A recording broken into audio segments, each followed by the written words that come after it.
अस्सलामुअलैकुम, कैसे हैं आप सब लोग। मैं उम्मीद करती हूँ बिल्कुल ठीक होंगे। आज का जो व्लॉग है इसमें मैं जा रही हूँ जद्दा, क्योंकि मेरे शौहर जा रहे थे कुछ दिनों के लिए काम के लिए, तो मैंने सोचा कि मैं जद्दा चली जाती हूँ। जैसे आप लोगों को पता है वहाँ पर मेरे घर वाले होते हैं। तो बस यहाँ पर अभी मैं अपनी पैकिंग कर रही थी। मैंने अपनी बेटी के सारे कपड़े वगैरह निकाल के रखे थे।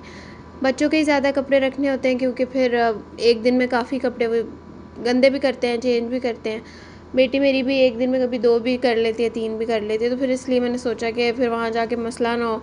पता नहीं होता कभी ज़्यादा दिन भी रहना हो, तो इसलिए फिर मैंने उसके ज़्यादा कपड़े निकाल के रख लिए। फिर जब क्योंकि रियाद से तो मक्का मदीना दूर पड़ता है, तो जब आप जाते हैं जद्दा, फिर आपने मक्का भी जाना होता है, मदीना भी जाना होता है, वहाँ से नज़दीक होता है। फिर मैंने उस हिसाब से भी थोड़े उसके, क्योंकि अक्सर मदीना में कभी ठंड हो जाती है फजर के टाइम, या वैसे भी मौसम अच्छा होता है, थोड़े मैंने सर्दी के लिहाज से भी कपड़े रख लिए। जद्दा में गर्मी रहती है, उस हिसाब से भी रखे।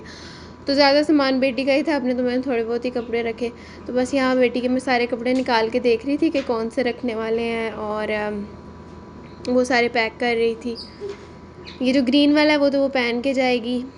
ये दोनों ही मोटे हैं, ग्रीन भी और रेड भी। ये भी मैंने इसलिए रख लिया था कि चलो एक पहन के, तो वो फिर जहाज़ में ना ठंड बहुत होती है और एयरपोर्ट पे भी बड़ी सर्दी होती है, तो मैंने कहा ग्रीन वाला इसको पहना लेती हूँ, और जो रेड है वो फिर जब मदीना जाएगी तो तब पहन लेगी, यहाँ इस्तेमाल हो जाएगा। कभी मक्का में भी कभी कभी बारिश वगैरह हो तो मौसम ठंडा हो ही जाता है थोड़ा सा, बच्चे के लिए तो फिर ठंडा हो जाता है। मक्का में वैसे तकरीबन जद्दा की तरह का ही होता है, लेकिन बारिश हो तो थोड़ा सा फ़र्क पड़ता ही है। एक ये मैंने इसकी शलवार कमीज़ जो है वो रख ली थी।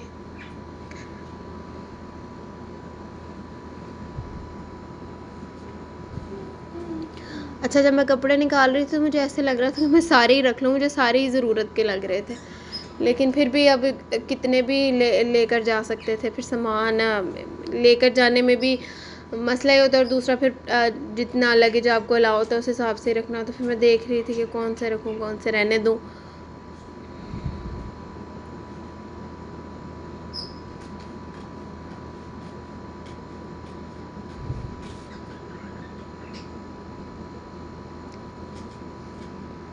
तो बस यहाँ पर इस बैग में जो है ना, मैंने सारा कुछ अपना पैक कर लिया था। और ये वाला जो है साइड पे मैंने इसके वो वाले कपड़े रखे थे जो इसने पहन के जाने हैं, और शूज़ इसके। बाकी वो मेरा पर्स भी मैंने अपने उसमें भी बेटी की ज़्यादा चीज़ें थी, पैम्पर्स, वेट वाइप्स, फीडर वगैरह। और ये जो डायपर बाहर पड़ा है ये भी उसने इस्तेमाल करना था, इसको भी मैंने बाहर ही रहने दिया। उसके अलावा मैंने घर भी अच्छी तरह साफ़ कर दिया था, क्योंकि अभी मुझे हस्बैंड भी जा रहे थे शहर से बाहर, तो यही था कि ज़्यादा दिन ही रहूँगी। फिर उसके अलावा पता भी नहीं होता कि कितने दिन रहना, कभी इंसान जितने दिन का सोच के गया होता है फिर उससे थोड़े दिन ज़्यादा भी हो सकते हैं, कम भी हो सकते हैं। तो मैंने अच्छी तरह घर की भी सारी सफाई वगैरह कर दी, क्योंकि फिर जब आएंगे फिर भी गंदा हुआ होता है, धूल मिट्टी पड़ी होती है, तो मज़ीद आप गंदा छोड़ के जाएँ फिर वो ज़्यादा गंदा हो जाता है। किचन की भी मैंने सारी अच्छी तरह से डीप क्लीनिंग कर दी थी। उसके अलावा जो है ना, हस्बैंड जो है वो कहवा पीते हैं, तो उसमें वो गुड़ डालते हैं।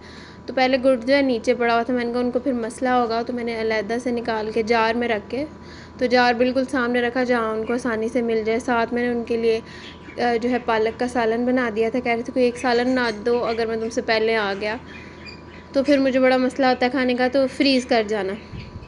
तो ये मैंने बनाया था, इसको फिर मैं फ्रीज़ कर दिया था।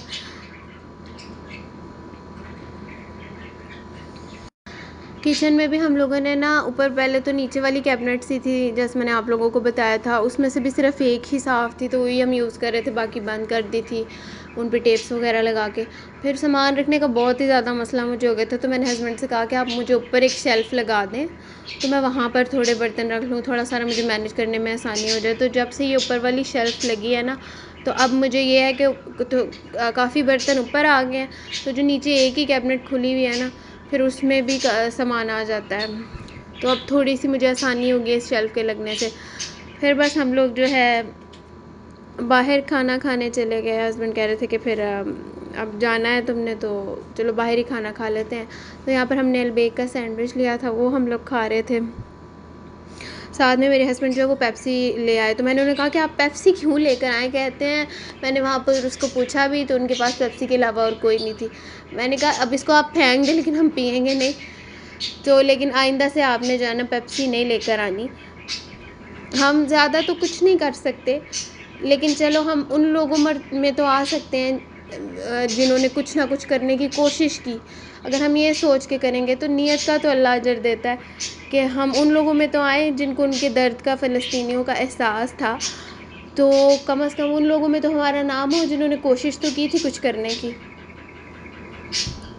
अच्छा, ये स्पाइसी भी मिलता है और नॉन स्पाइसी भी मिल जाता है। चीज़ भी आपकी मर्ज़ी है, आपने डलवानी है तो डलवा लें। चीज़ वाला जो है वो मेरा ख़्याल है 2 रियाल महंगा होता है। तो यहाँ बस जो है मेरा फ़्लाइट का टाइम हो गया था, हस्बैंड अपने काम पर चले गए और मैं और बेटी जो है वो हम लोग आ गए एयरपोर्ट।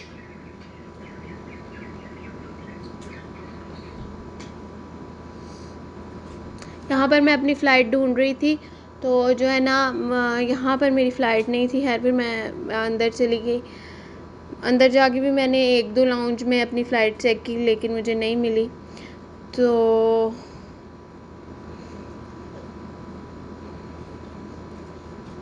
फिर मैं पूछा मैंने वहाँ पर किसी से, तो उन्होंने कहा कि आपकी जो फ़्लाइट है ना उसका लाउंज बिल्कुल नीचे है।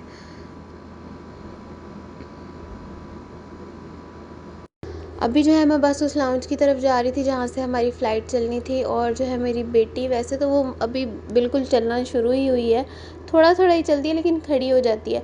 तो मेरा दिल था बीच बीच में ना, मैंने सामान भी उठाया हुआ था और खाने पीने की चीज़ें भी, कि ये थोड़ी देर के लिए खड़ी हो जाए। लेकिन बच्चे भी कभी कभी इतने ज़्यादा ज़िद्दी हो जाते हैं, वो 1 सेकंड के लिए भी खड़े होने को तैयार नहीं थी।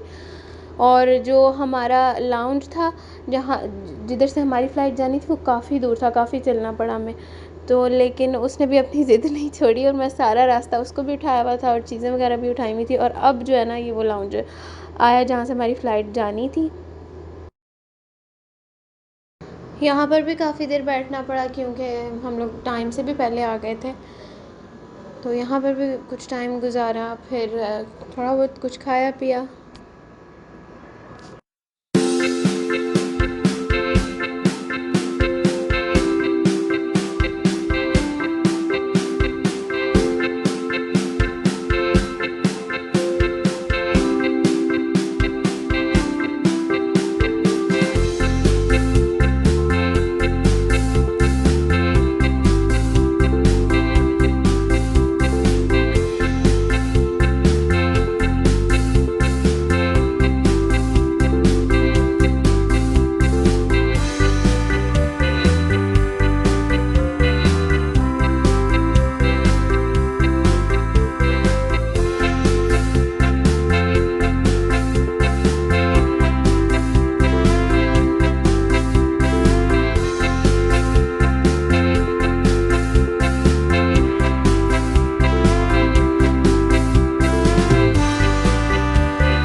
यहाँ पर मैं जहाज़ के अंदर आ गई थी और अपनी सीट पर बैठ चुकी थी। तो मैंने सोचा कि मैं आप लोगों के साथ थोड़ा सा जहाज़ का व्यू भी शेयर करती हूँ।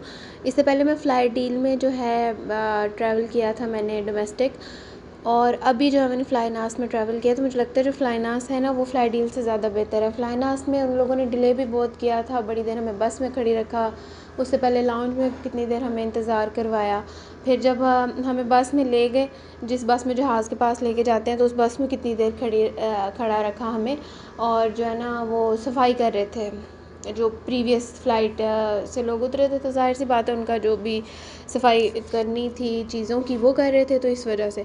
और फिर इस वाली फ़्लाइट में मुझे सीट्स भी जो है वो ज़्यादा बड़ी लगी डील के से कंपेयर करें तो। फ़्लाइट डील में बहुत छोटी छोटी थी और बिल्कुल उनका जहाज़ भी तंग सा था। यहाँ ना मैं अपनी बेटी की एक एक्स्ट्रा बॉटल भी लेकर आई थी। फीडर में भी दूध डाला, तो फिर मैंने कहा ख़त्म हो गई तो साथ दूध का डब्बा तो नहीं पकड़ा जाता, तो फिर मैंने बॉटल में दूध डाला हुआ था, तो यहाँ बस मैं वो डाल रही थी। फिर उन लोगों ने लाइट्स ऑफ कर दी।